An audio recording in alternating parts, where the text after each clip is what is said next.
नमस्कार दोस्तों, कैसे हैं आप। साथियों, श्री राम का नाम और उनका काम दोनों ही बहुत अद्भुत है। भगवान राम जैसा आदर्श चरित्र और सर्वशक्तिमान कोई दूसरा नहीं है। उन्होंने जिसे छुआ उसका उद्धार हो गया, जिसे देखा वह इतिहास में प्रसिद्ध हो गया। रामायण से पहले नल और नील को कोई नहीं जानता था। दोनों भाई सुग्रीव के सेना में इंजीनियर थे। उन्होंने ही राम सेतु का निर्माण करवाया था। आइए जानते हैं इनके बारे में विशेष जानकारी। दोनों देवताओं के शिल्पकार विश्वकर्मा जी के वानर पुत्र थे। नल नील दोनों भाई बचपन में बहुत ही नटखट स्वभाव के थे।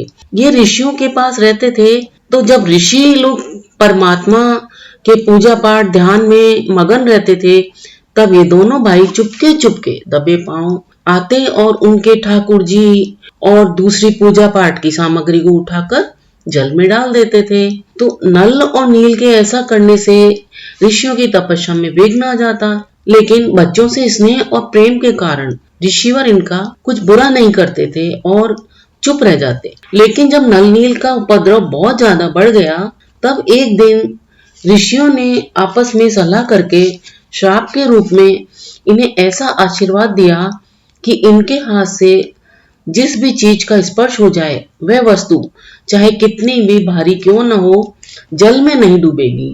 तो उसके बाद से दोनों भाई भी तपस्वियों की मूर्ति या कोई दूसरी वस्तु को उठाकर जब जल में फेंक देते, तो वह पानी के ऊपर ही तैरती रहती थी और ऋषिगण फिर अपनी भगवान की मूर्ति या अन्य वस्तु जल पर से उठा लाते।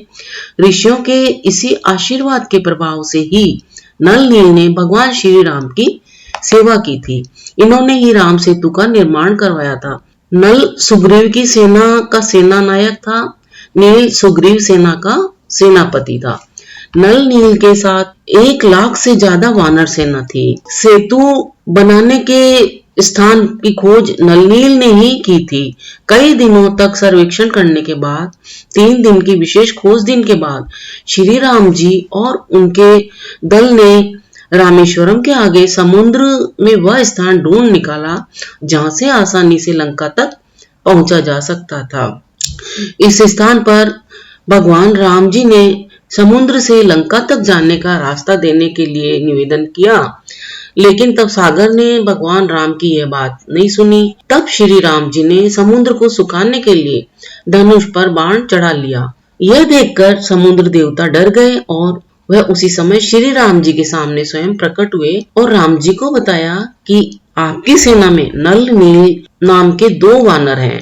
वे जिस भी चीज को हाथ लगाकर पानी में डालते हैं, वह पानी में डूबती नहीं है। हे प्रभु, आप समुद्र पर सेतु बनाने के लिए इन दोनों वानरों की सहायता ले सकते हैं। भगवान राम जी ने जिस स्थान पर धनुष बाण मारा, उस स्थान को धनुष कोटि कहते हैं। इस जगह से ही राम जी ने अपनी सेना से लंका पर चढ़ाई करने के लिए एक सेतु बनवाया था।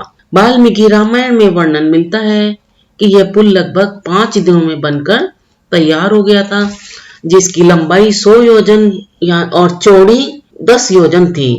इस सेतु को बनाने में उच्चतम तकनीक का प्रयोग किया गया था।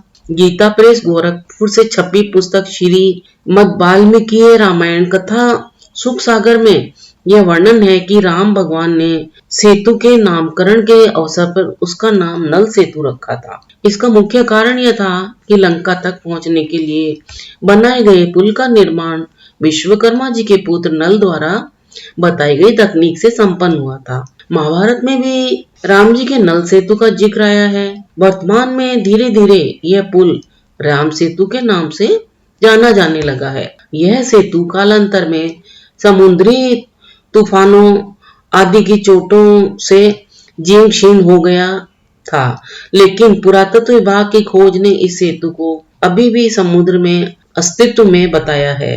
दोस्तों, आपको यह जानकारी कैसी लगी? अपनी राय हमें कमेंट करके अवश्य बताएं।